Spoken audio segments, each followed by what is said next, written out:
girls. So today we are starting our writing journal.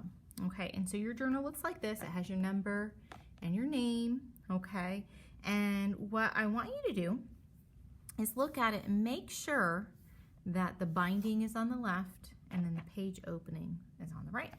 And this is how we use them. Okay, we bring them to our tables and we sit correctly, and then we open them up, and there's letters over here.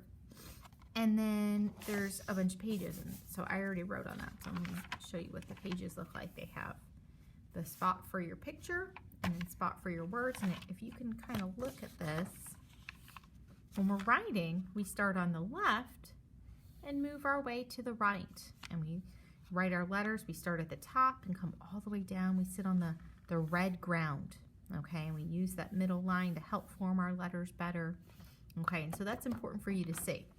But we also do one page at a time. So we start with the first page, okay, and that's what we're going to work with today.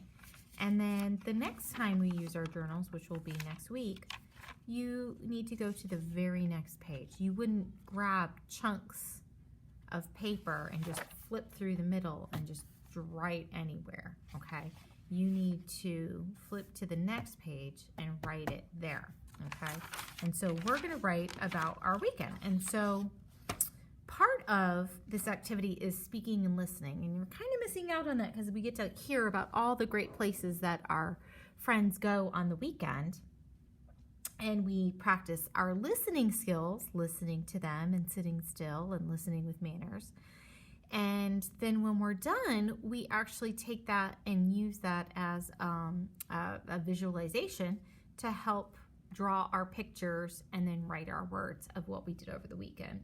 So it's important when we do this that we don't share everything we did over the weekend, because nobody wants to hear all the details. You know, I woke up on Saturday and I ate some Cheerios and, you know, went to the bathroom and brushed my teeth and changed my clothes, like that. We don't want to hear that. Nobody wants to hear that.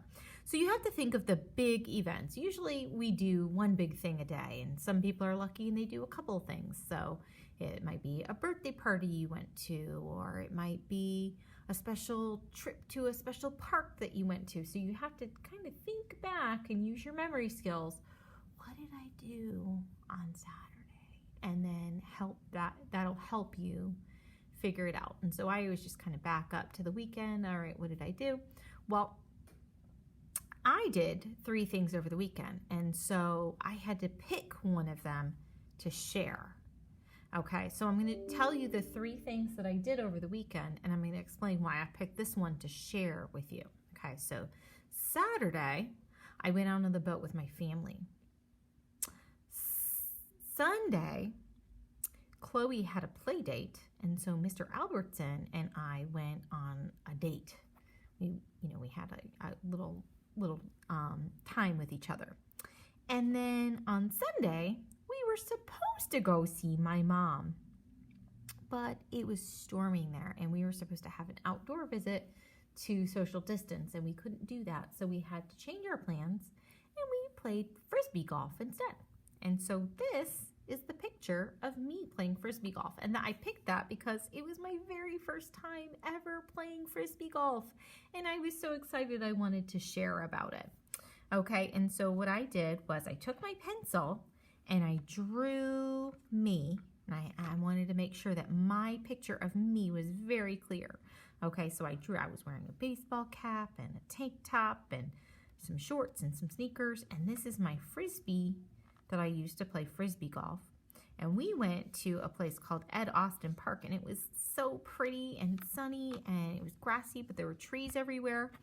And what we had to do is we had to stand on this platform and throw our Frisbees into these chain nets, and that's what they look like. And so I was just showing the class that, the trees were green. So I needed to use a green crayon, not a blue crayon or a purple crayon. And the grass was green, and there was a dirt path that we walked on. And so I needed to show that and show the colors of the clothing that I was wearing. Lots of details in this, okay? And then after I got done coloring my picture and adding all those beautiful details, I had to write something. And so I modeled how I would write my sentence. So I'm in kindergarten. I really don't know how to spell or write words, but that's okay. We're learning. So one of our sight words is I, and it's up on our sight word, our word wall. And so I copied the word I, and then I put a space, and then I sounded out the word played. P-O-A-D. I played, and then frisbee. So I sounded those out. Frisbee. I played frisbee, and I was able to read it back. Okay, and so then each child came up to me and read their paper to me, or told me about their picture, and I put the date on there, and then I wrote down below what they read to me. I played frisbee, and I only did that, and I'm not even sure how to, maybe it's an S or something like that, but that's okay. In kindergarten, we don't have to worry about spelling. We're just trying to make meaning with our letters. And for some of the kids, they left it blank, and that was okay too, because they just didn't know where to begin. But I had quite a few kids who really tried, and they really put some letters on there, and they matched the words that they told me. So it just depends on where you're at, okay? Nobody expects anybody right now to be able to write full-on sentences in kindergarten. So don't be afraid, don't be scared, try it out. If you could, write an F for frisbee or P for played, that's good too, all right? So just try, do your best, make sure your picture has lots of details in it, and then ask mommy or daddy to write the date up at the top for you. And that's it.